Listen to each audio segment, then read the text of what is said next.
Hello, welcome to another tutorial. Today we're going to be turning a 2D image into a 3D object using Illustrator and LightWave. So I'm kind of cheating with this tutorial because I'm going to be using this image. Now this is a purely black image. It's got transparency preserved because it's a PNG, and I got this just from DuckDuckGo, my search engine, from the internet.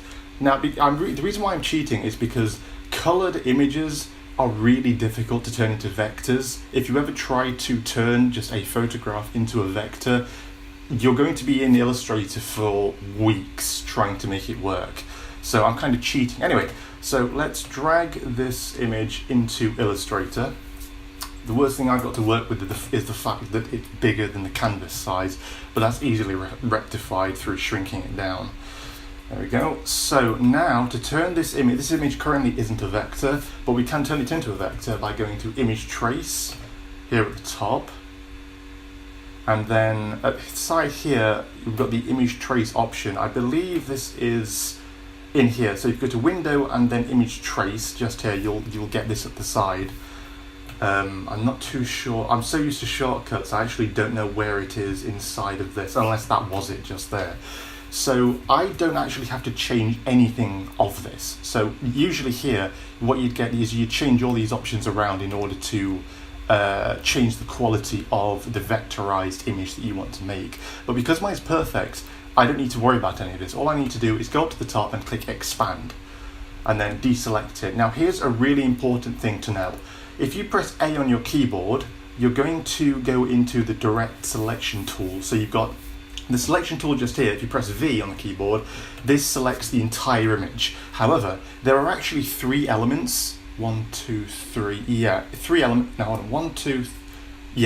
elements inside this image, which are, if I go to the Direct Selection tool by pressing A, there's the white here, which is really important to delete, otherwise you'll take that through to LightWave and this won't work. So select that, we're using the Direct Selection tool. It may not look as if it's there because obviously you can see it's the same color as the canvas. So select it, hit delete, and now we can see that there's only two elements in this document, which are these two just here. These two are separate elements as seen through the Direct Selection tool. So now what we can do is we can save this as an EPS. Don't worry about the background because the background doesn't exist in the EPS. That's just what it looks like in the program. So go to File, Save As. I've already done this, but I'm going to call it, I'm going to make another one, so EPS. Actually, I'll call it New to alleviate confusion. Then as Save Type As, select Illustrator EPS, just there. And also make sure that you note where you save it as well. So click Save. Now, for some reason, I'm just parroting what my tutors told me. Apparently, the best version to save this for is Illustrator 8 EPS instead of CC. I don't know why. I'm just the messenger here. I'm not the person who made the rules. So click Save. Click OK on that. And then in LightWave, what we do is we go to IO, which is just here. Then you go to EPS Loader. Then select Fine, close Polygons, Auto Axis Drill, and select where we saved the file to, which is just here and in here, and it's this one just here.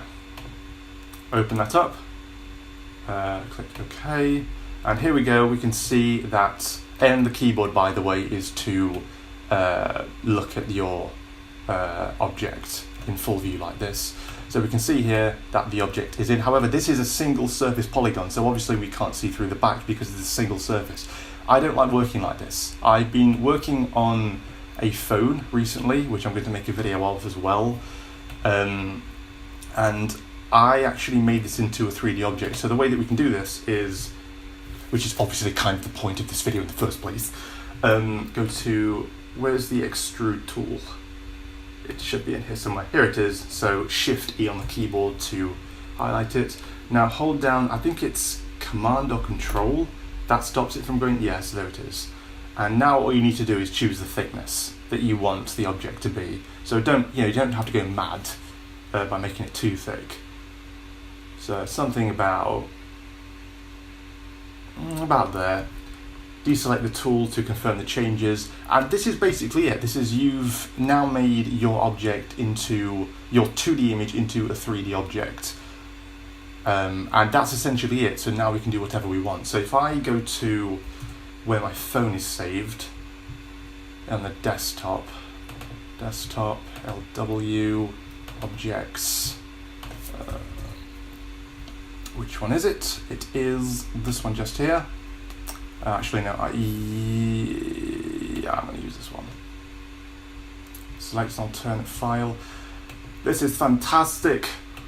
Just give me a second. Images, iPhone UV. Thank you, LightWave, for making my life more difficult. There we go. So if I then click on the layers option, crap, it's crashed.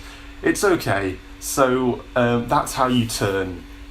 That's how you turn.